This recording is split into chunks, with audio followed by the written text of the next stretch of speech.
नमस्कार साथियों, मैं आज आपको सड़क दुर्घटना की एक सच्ची घटना से अवगत करा रहा हूँ कि मैं अपनी गाड़ी से जा रहा था। एक जवान बच्चा रोड पर पड़ा हुआ था, कोई भी उसको उठाने के लिए तैयार नहीं था। मैंने वहाँ जाकर के उसको नब्ज को देखा, उसके एबीसी को चेक किया, लेकिन मुझे लगा कि उसका खून ज़्यादा निकल गया है। सर्दियों का समय था, कोट पैंट मैंने पहने हुए थे, लेकिन उसके पास में कोई भी नहीं आया था। मैंने 2-4 लोगों को अपने पास बुलाया, उनसे कहा मेरी गाड़ी में इसको ट्रांसपोर्ट कराओ, रखवाओ, और कईयों से निवेदन किया, लेकिन कोई भी मेरी गाड़ी के पास में नहीं आया, ना उसको रखवाया।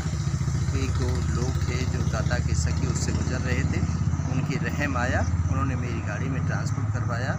मैं उसके हॉस्पिटल लेकर के गया और एक बहुत बड़ा आलीशान हॉस्पिटल था, और उस हॉस्पिटल में जब मैंने उसको इमरजेंसी में रखा तो उन लोगों ने कहा कि इसमें 2.5 लाख रुपए का खर्च आएगा, यदि आप पैसा जमा कराते हैं तो हम इसका इलाज शुरू कर सकते हैं। साथियों, बहुत मुश्किल था 2.5 लाख रुपये जमा कराना। मैंने बहुत जिद्दोजहद की कि किसी बड़े घर का बच्चा है, किसी अमीर घर का बच्चा है, ये बहुत होनहार बच्चा है और मुझे लग रहा है कि हम इसको बचा सकते हैं। यदि समय रहते हुए आपने इसको फर्स्ट एड दे दी तो हम इसको बचा सकते हैं।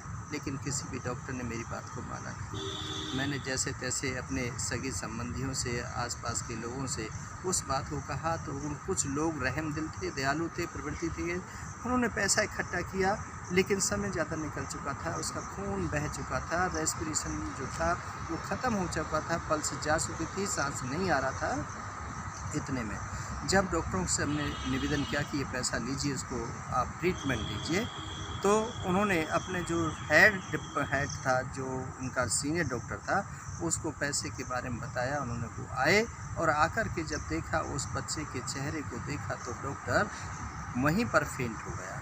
कहने लगा तो मेरा बेटा है। तो सभी डॉक्टर बड़े परेशान हुए। डॉक्टर ने कहा कि हम इतनी देर से आपसे कह रहे थे कि लाइफ सेविंग की बातें बचा लीजिए, किसी अच्छे घर का है, कुछ और है, लेकिन उसको बहुत महसूस हुआ कि मेरी वजह से ऐसा ये हुआ है, आगे जीवन में ऐसा मैं किसी भी बच्चे के साथ में नहीं करूँगा। यदि मेरे पास पैसे नहीं भी कोई जमा कराएगा तो मैं उसकी फर्स्ट एड अवश्य दूँगा। साथ ही मॉरल लेसन है, जो भी सड़क दुर्घटना में मर रहा है, किसी की भी सड़क दुर्घटना में घायल हो रहा है, यदि आप उसे हॉस्पिटल पहुंचाते हो, और कोई भी अस्पताल, यदि पहली बात तो भारत सरकार की गाइडलाइन है कि कोई भी हॉस्पिटल उनसे पैसे की डिमांड नहीं कर सकता है, और जो ट्रांसपोर्ट करने वाला व्यक्ति है उसको भी पुलिस उससे प्रश्न नहीं कर सकती है, क्योंकि पहले बहुत सारे प्रश्न ऐसे होते थे, पुलिस की डर की वजह से कोई उठाता नहीं था। अब जो डर है अब ये है कि हमारे पास पैसा होता नहीं, और बिना पैसे के प्राइवेट हॉस्पिटल उसका ट्रीटमेंट करते नहीं। इसलिए साथियों, अपने अंदर मानवता को पैदा करो, इंसानियत को पैदा करो।